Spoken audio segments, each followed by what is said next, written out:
কারণে সবাই আমাদেরকে একটা বলে হচ্ছে আমাদের লেখাপড়া শেষ করে আমরা জবটা পাবো কিনা। রাইট নাও আমাদের এই দেশে যদি আমরা বলি, আমাদের এই ইয়াং জেনারেশনের মধ্যে কিছুদিন আগে যে বিপ্লবটা হয়ে গেল, যেটাকে আমরা জুলাই রেভলিউশন বলছি, এই রেভলিউশনের মূল পারপাসটা হচ্ছে জনগণ মানে ইয়াং জেনারেশন তারা চাকরি ক্ষেত্রে তাদের অধিকার পায়নি, যার ফলশ্রুতিতে একটা রেভলিউশন তারা সংগঠিত করে ফেলেছে।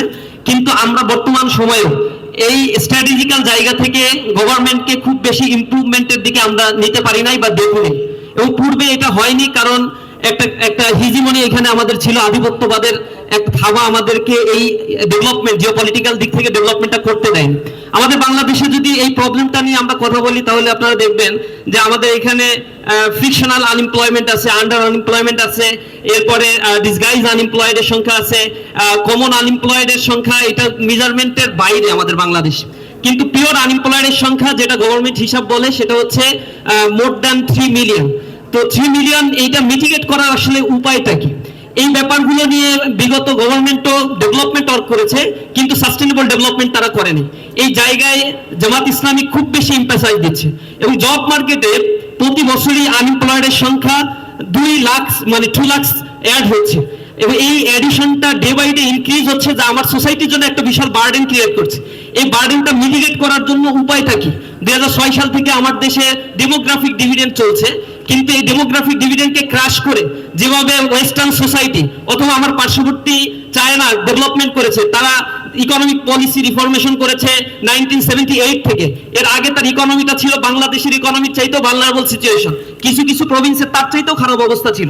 সেখান থেকে তারা 20 বছরের ব্যবধানে ইকোনমিতে পৃথিবীর সুপার পাওয়ারে পরিণত হয়েছে। তারা গ্রেটার বে এরিয়া তৈরি করেছে, ম্যাকাও রিভারকে তারা ডেভেলপমেন্ট করে ফেলেছে, সেখানে তারা 4.4 ট্রিলিয়ন ইউএস ডলারের ইকোনমি ডেভেলপ করার পরিকল্পনা করছে, যার এখন economic value 2.2 trillion US dollar. তো এই জিনিসগুলো রিসাপল করার জন্য এখন ইয়াং জেনারেশন বা ডেমোগ্রাফিক ডিভিডেন্ডকে কিভাবে কাজে লাগানো সম্ভব, ইয়াং জেনারেশনকে ইম্পাওয়ার করা সম্ভব, সেই জিনিসগুলো নিয়ে আমাদেরকে এখন ভাবতে হবে। পলিটিক্যাল জায়গা থেকে যারা দেশ গড়ার চিন্তা করে তাদেরকে ভাবতে হবে।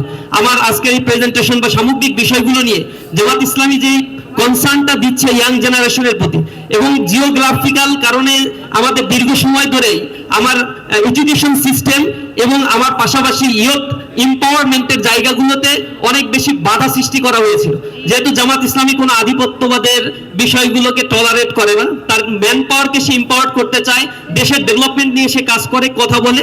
এই জায়গায় আমরা খুবই স্যাটিসফাইড যে আগামীর বাংলাদেশের নতুন বাংলাদেশের যে স্বপ্নটা দেখছি, আনএমপ্লয়মেন্ট সিচুয়েশনকে রিডিউস করা এবং আমাদের দেশের ইয়াং জেনারেশনকে ইম্পাওয়ার করার জন্য এটা একটা বেটার অপরচুনিটি নিয়ে তারা যে ভাবনা করছে, যে এমপ্লয়মেন্ট ক্রিয়েশনের জন্য তারা চিন্তা করছে, নিঃসন্দেহে এই সোসাইটির জন্য এটা একটা বেটার ফিউচার নিয়ে আসবে। এবং আমাদের দেশের এই বেসিক প্রবলেমটা যদি রিডাকশন করা সম্ভব হয় তাহলে ইকোনমির ক্ষেত্রে একটা চমৎকার একটা ডেভেলপমেন্ট আমরা দেখতে পাবো ইনশাআল্লাহ। তো সবাইকে ধন্যবাদ জানাচ্ছি। আসসালামু আলাইকুম রহমতুল্লাহ।